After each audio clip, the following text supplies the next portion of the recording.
She could still recall the taste of the salt from the ocean breeze on his skin.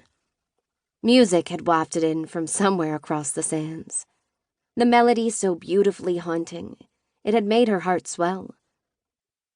If she closed her eyes and pictured the scene, she could almost smell the scented candles flickering by the bed, the vanilla tangled with cinnamon, sweet and spice, a reminder of it all. His whispered, "Look at me, Abby," as his need had collided with hers, reverberated in her mind. Breathing hard, Abby turned away from the mirror and framed herself with her hand, not wanting to see the emotion clearly displayed on her face, the fear and the longing. Nick was tough enough to fight through the walls she'd erected to keep her heart safe, and she'd promised she'd never go down that road ever again.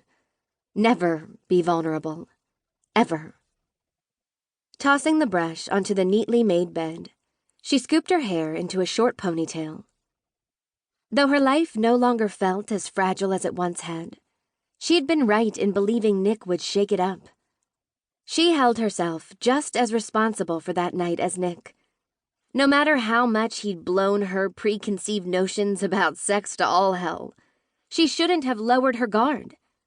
But she had, and he'd stabbed her in the back. Damn him and those images of his flexed muscles that wanted to stay on instant replay in her mind. Nerve endings tingling with mental awareness, Abby avoided making eye contact with the mirror. Picking up the brush, she put it neatly on the antique dresser that once belonged to her grandmother and left her bedroom. She walked down the stairs she'd been meaning to refinish to search for her constantly misplaced car keys. To get this situation over with, more than anything, she wanted to call Nick and let him have an earful, but that would be too easy for him. He'd try to weasel out of what he'd done, and she wasn't going to have that. Sex was one thing. Her business was another. How could Nick even think of standing in the way of her diner expansion by trying to take the building she needed? Over my dead body. She wasn't about to give an inch in this matter. She wanted to see him face to face when she confronted him.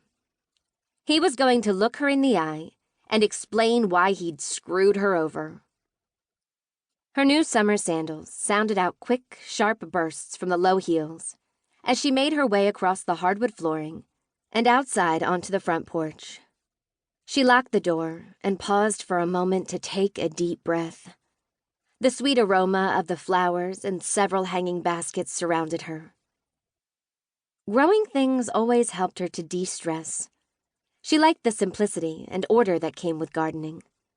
Right now, she had anything but that. Her gaze drifted across the yard.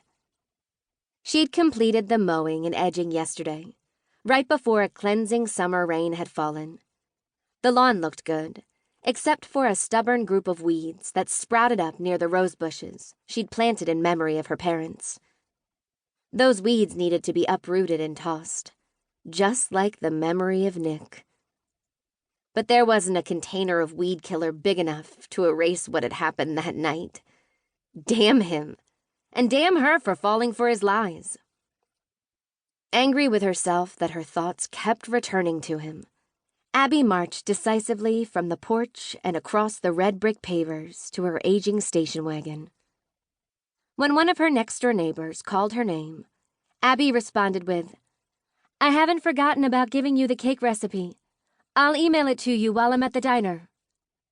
Her neighbor grinned and waved as Abby slid into the driver's seat, avoiding the broken spring.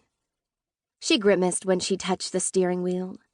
The end of June in South Carolina wasn't the time to forget to put up the sunshade, and she wouldn't have forgotten had she not been so distracted.